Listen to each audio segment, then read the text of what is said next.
maxaa dadka ku daba dhigay oo u daba ordaysaa waxaan xaquu ka keenay oo yaa siiyey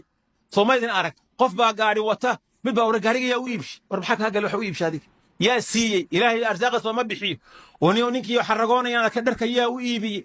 oo kiyo guri cusub degay baana ka guriga yaa u dhisay oo yaa lacagta siiyey xaquu ka keenay xaquu waxa kan war dadku miyaana ilaah lahayn ilaahay arsaaqada dadku miyaana lahayn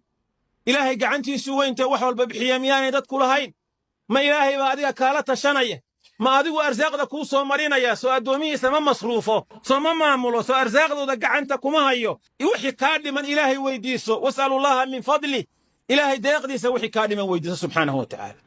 haddii aad marka qof aragto walaalka iyo shay nimca ah oo ku cajab galisa ilaahay ku barakeeyo ku dheh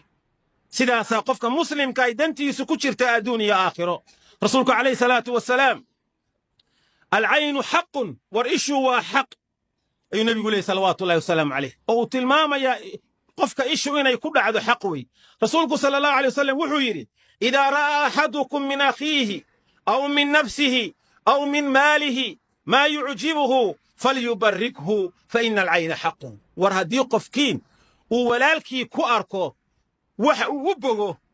أبوغو أيو كوارك عجب له وناكسن أما مال أما أولاد أما علمي أما خير وحبا اللي سيو كوارك أما نفتي سو كوارك أما مالكي سيبو كوارك وح عجب قال يا أبغي